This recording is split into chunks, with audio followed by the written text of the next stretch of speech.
Last week in episode 37, we talked about where you can find web design clients.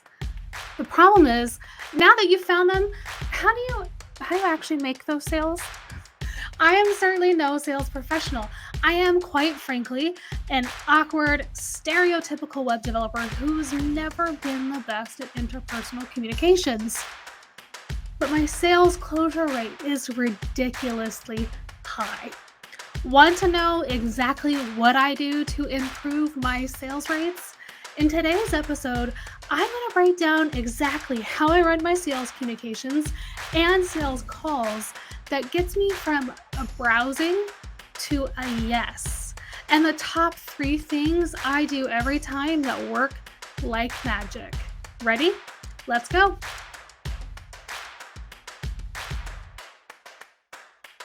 Now, number 1, I treat them like a human.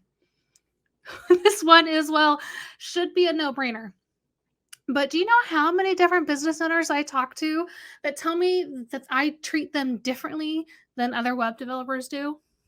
I'm a coder, and I think this problem is certainly more prevalent in the bro coder community, but there are literally businesses out there who think that web developers always speak in a condescending, misogynistic, rude tone and take forever to respond to any communication. Even as a woman coder, they're never sure how I'm going to act and kind of just expect that I'd behave like everyone else in my industry that they've met. I have literally heard from multiple clients over the years that I am a breath of fresh air, often in the sales stage. What makes me so different? I take my ego out and remember that I am just human. I talked about this more in episode 29, but customer care and how you treat your prospects is incredibly important. You want them to trust you know what you're doing, but more than that, you want them to like you. If they don't, they might hire you, but your position is never secure. My human focused approach is actually one reason why a client fired their developer of 3 years and hired me, and why another client refuses to use any other developers ever again. Her words. Now, part of this, don't talk down to your clients. I don't think a lot of website builders and coders try to speak condescendingly, but I think we often try to showcase that we're intelligent. We also forget that not everybody understands our language and the technology that drives our business. In the attempt to showcase our expertise, we often come across as condescending and rude. Why?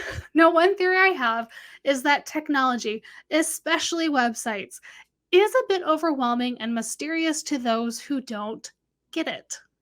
If you have something that's always felt overwhelming and confusing to you, does it offend you just a little when someone comes in and treats it with nonchalant ease? Probably a bit.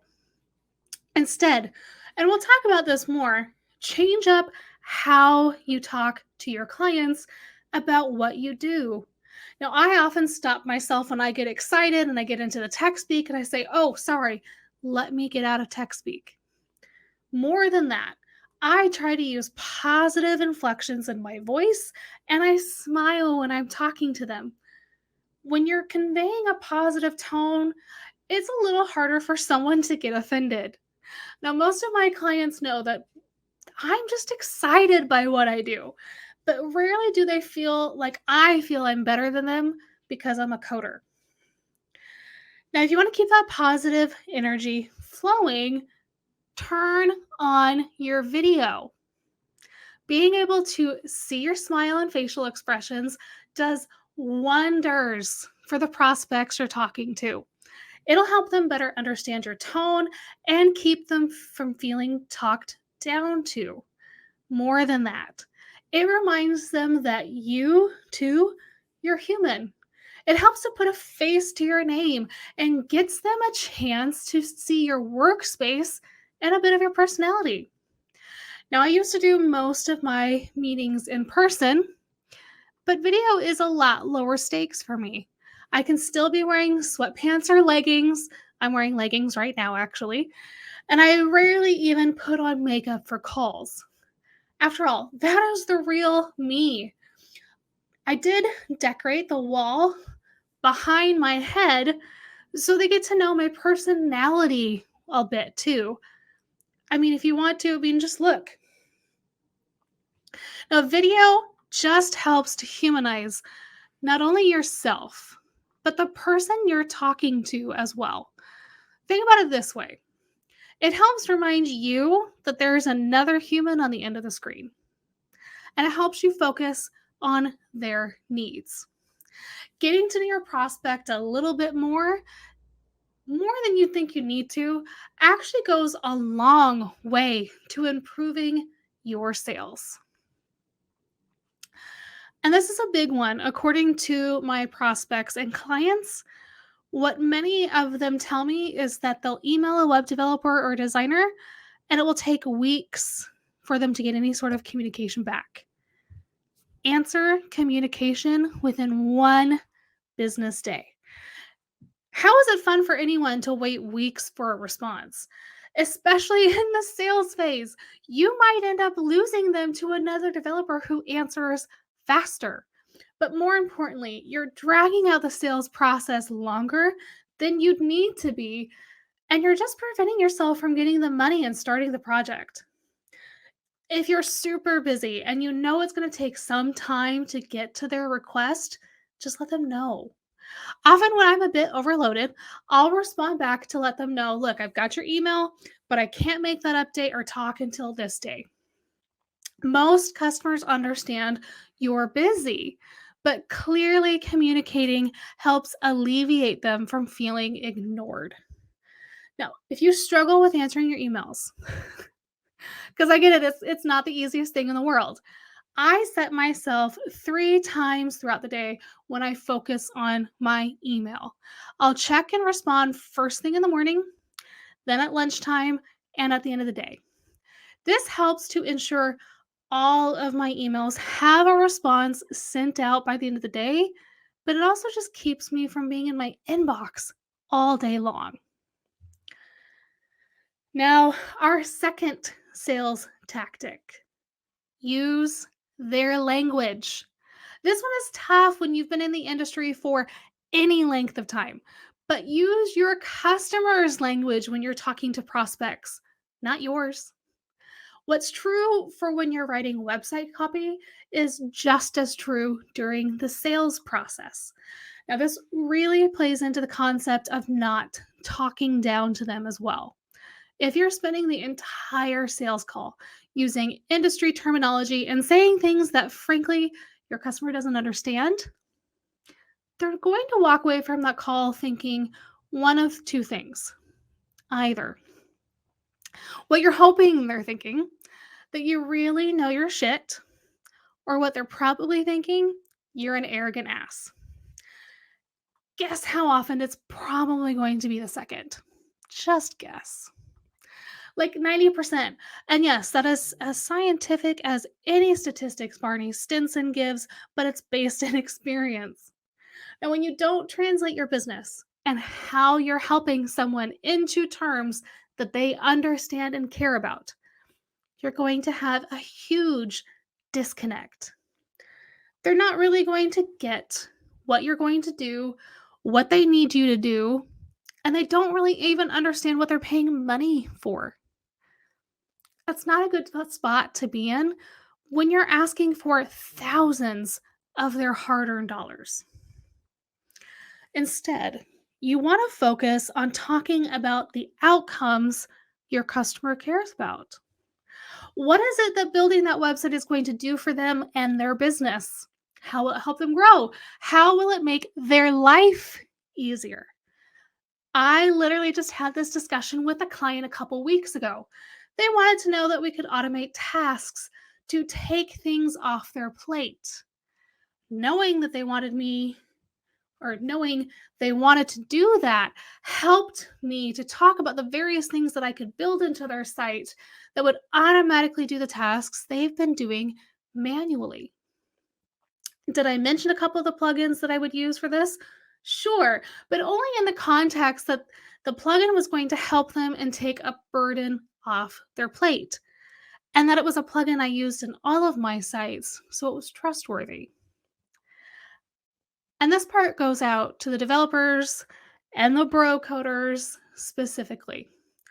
Do not get lost in dev speak. I get it.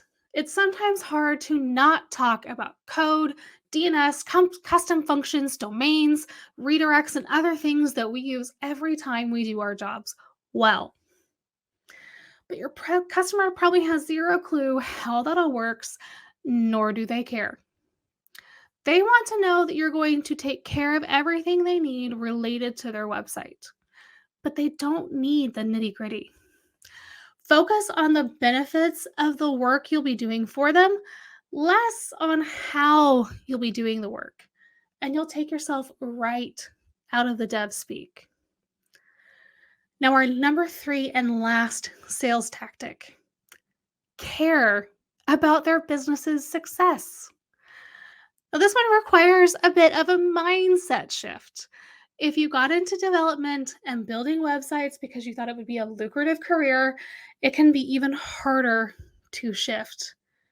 But you have to not only care about your clients' businesses and their successes, but show that you care. Now, when you care about them, truly care, they immediately become more comfortable with you. Many of the reviews and testimonials that my clients provide me after they've worked with me note that they can tell how much I care about their business, and that matters to them. Think about it. If I, the person building their website and the foundation to all of their marketing, cares about the success of that website and their business, aren't I going to do a better job? That at least is what they're thinking as I talk to them. So, how do I show how much I care about their business? It's all in the sales meeting. Now, first, I ask them where they want to grow to. Where do they see their business in the next year? In the next 5? Shoot, what's one thing that they want to incorporate that is years away?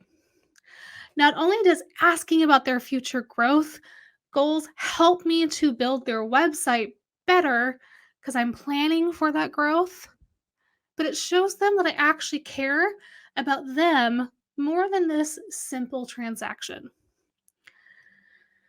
Next, you got to get to know your client a bit.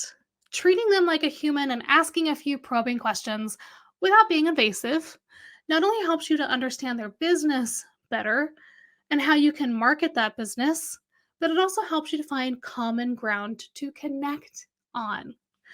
Now, one of the best things I talk about my clients with during the initial sales meeting is what drives them. Why did I start this business? What do they love about it? What don't they like? What would they like to do differently?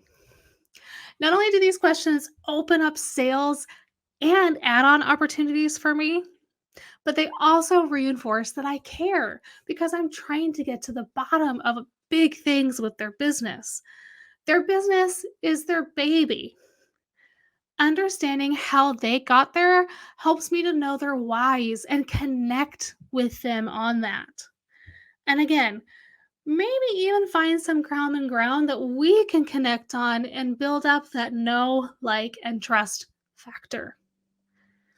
Now, for many of our clients, who their customers are might be really important to them, especially if they're any kind of mission driven business. Asking questions about why they work with who they work will help show that you care about them and their customer base. You don't need to ask too many probing questions. Just ask who they work with and then ask them why. Why do they pick that as their target market? What about their customer base helps to drive their business forward? Now, those simple questions can get you some incredible answers.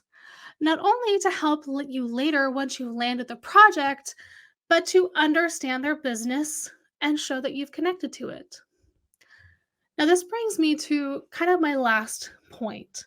If you utilize these three sales tactics in your process, you'll be amazed at how much better and how much smoother those meetings start to go. But it's not all about the meeting. After you've talked, you have to follow that up in your proposal. You need to reinforce that you were listening, understanding, and even connecting to what was important to your prospect throughout that entire discovery call. Now, the best way that I do this, I take extensive notes throughout my meetings and even try to capture exact quotes, more or less, when possible. Then I put those exact quotes right into the language of my proposal. It doesn't just showcase that I was listening, it is reinforcing what my potential client said. They may not even remember that that's what they said. In fact, a lot of times they don't, but it sure sounds like them. It helps them to see that I've listened, I understood, and I provided a plan to implement what they need.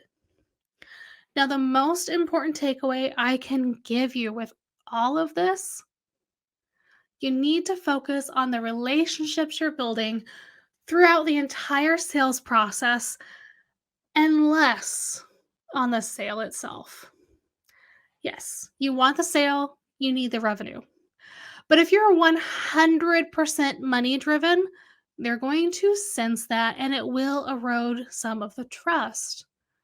But if you're focused on helping them first, getting to know them, and truly understanding their needs and helping them with those needs, that sale becomes so much easier. They'll not only trust you, they'll know that you understand what they need, and they'll be willing to pay the price of having you versus a competitor who just spouts off a lot of tech speak at them. Bring the humanity back into your sales and watch your closure rate increase. Now, thank you all for tuning in this week. Come back next week for another episode of Digital Masters.